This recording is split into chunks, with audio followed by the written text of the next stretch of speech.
Once I've showed you this, we'll go and grab a plane.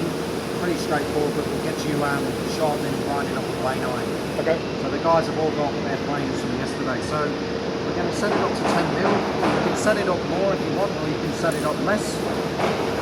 So from any side, it doesn't matter which side. You can go from this side or this side. We're just going to gauge down. So make sure that gauge, rather than that vertical, it'll jump, jump, jump. Just nice at an angle there.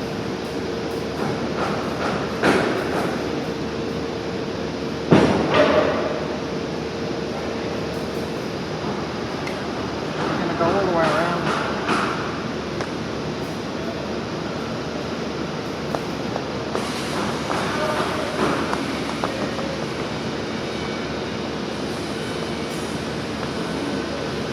Put a nice clear line to aim for, and we're going to gauge over the top as well.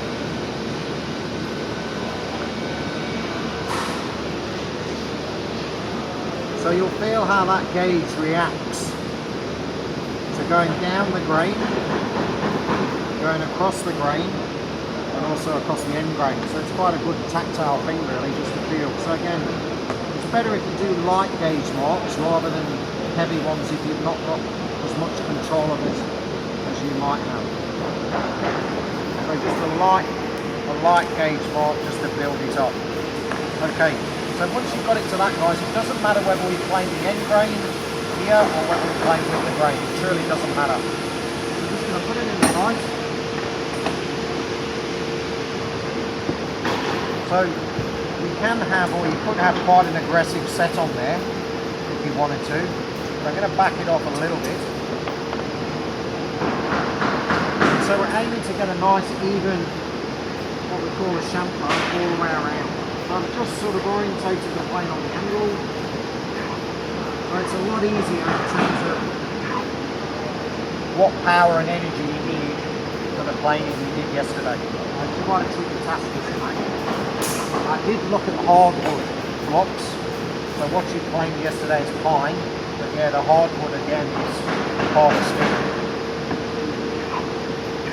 You see those shadings getting wider.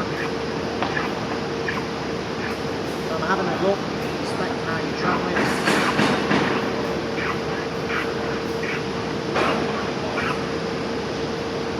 So it's gone a little bit heavier at the end. So it's virtually to the line at the end, but it's not as heavy there. I don't know why that is, it's just a subtle sort of thing there. So the idea is we're creating a nice flat chamfer. So I'm just going to take a little bit off that front edge to get it even. And you'll find once you've established a flat spot, the flatness of your plane will want to sit on there.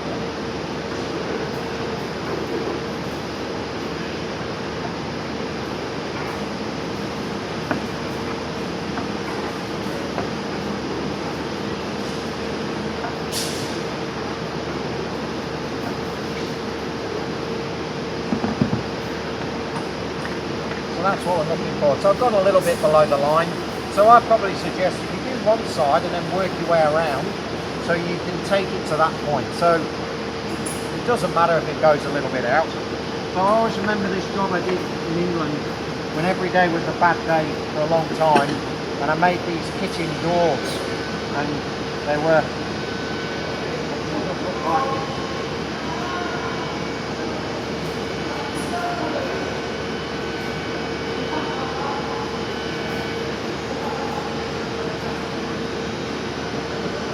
glazed panels, so I had to fit all these glazing bars by hand, and I finally did them, took them upstairs to be painted by the boss's wife, and just before I put them down I looked down them and I could see that these glazing bars were sort of, and I was just ready for the onslaught, and the guy I worked with, Ed, came up, he looked down and he said, "Oh, look at that, beautiful, you can tell it's been handmade."